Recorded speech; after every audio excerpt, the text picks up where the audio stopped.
In the beginning, there was darkness.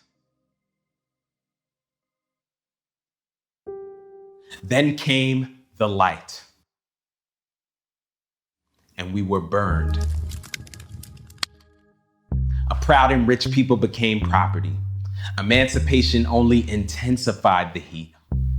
We were promised 40 acres, but treated as mules, harassed, threatened, brutalized, raped, accused, lynched, murdered. We were legislated against, oppressed, told we were less. We were free to be destitute. We were silenced, imprisoned as felons on the first, and left voiceless by the 13th. The red line was drawn in our blood. Our scars widened with the wealth gap. Job discrimination bred income limitations. They called us the N-word. They said that we were lazy. They lied. We told our own stories. Our elders passed them on. We've heard this all before. The time has come that we pass them on to you. Let there be light. And I was born. Mom nearly bled to death from your neglect. 3 hours later, we were home. I was cute for a while, the object of your affection. By age 9, you gave me a different type of attention. I received side glances and penetrating stares. I began to feel different. I couldn't process my tears. As a teen, I flashed you a smile as I walked up your street. You crossed to the other side. You no longer recognized me. To get to school, I passed your freshly cut lawn. Black skin, check. Fresh hoodie, check. Probable cause. As I walked, you followed close. I was shot, but I lived. Then I jogged. You chased and shot me again. Fooled me twice. Still, I rise. Beaten but not broken, I entered high school. You told me that I would make it, that I was the exception to the rule, that they should be like me. You didn't mean to be cruel, but the classrooms were too full. Books crumbled in my hands. The principal's idea of a good lesson was detention, suspension. Mom sent me to your school to get better tools. All I had to lose was my locks and my braids, my identity, my culture, a large price to pay.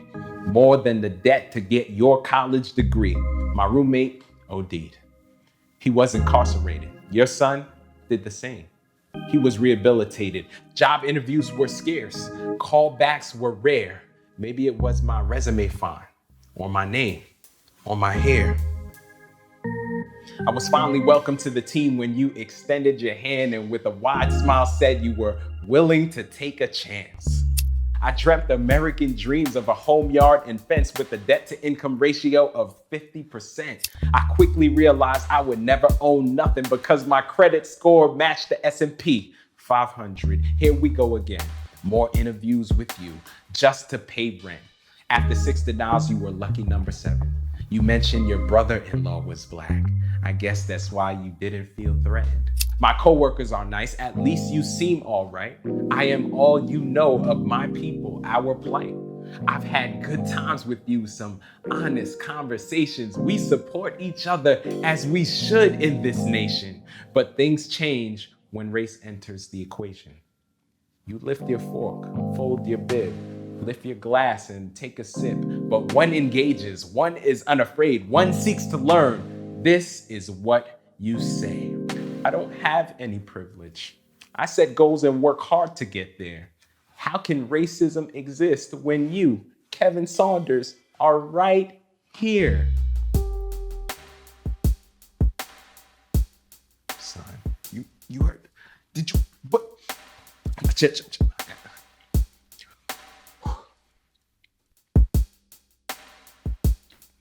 White privilege doesn't mean you don't work hard to succeed. It means that where there are no barriers for you, there are barriers for me. It's about your ability to deny what you don't see and turn a blind eye to injustice intentionally. My presence here with you is not proof that racism doesn't exist. The fact that I am here by myself is proof of the system's effectiveness. You never owned a slave, supported Jim Crow laws, or placed your knee on the neck of a black man. You didn't build this racist system, but you haven't taken a stand. You've inherited its benefits, pointed your fingers at them, and quietly enjoyed the fruits of our oppression. The seeds of prejudice are sown in your silence. Boom! It bursts from the seams and spills into the streets. I'm forced to choose between life and liberty and COVID-19. We protest, sick and tired, yet bring love and peace. Why must I raise my voice for this story to be heard? My wife said she needs a bullhorn for you to hear hers. My 6-year-old son doesn't have the words to express his hurt, and we hear 2 different sermons when we split for church. But even in our despair, things feel different this time. I see your sons and your daughters, and they're screaming for Black lives, saying what we've always known, and you fail to realize you'll never see my struggle if you say you're colorblind. But the compassionate will arise and ride alongside for a new day, a new justice, a new age ally, working toward the day when we are treated the same. In your circle of influence, you are an agent of change. You acknowledge our shared story, lend your voice to the cause, and seek to overturn oppression in our laws. You welcome me to the table. Together we dine. And amongst your family, you speak kindly of mine. You know that to love your neighbor is to love your God. As a new age ally, friend, this is your job. Please, see yourself in my story. My plight is yours. I don't want to strike a match, but I pray I strike a chord, conducting a symphony of people of all tones. Love is the major key. It's time that we hit the note. So what will be your legacy? A decision point is at hand. Martin appealed to your heart. He changed the law of the land. Malcolm was a catalyst. He drew a line in the sand. I'm drawing a line on your heart.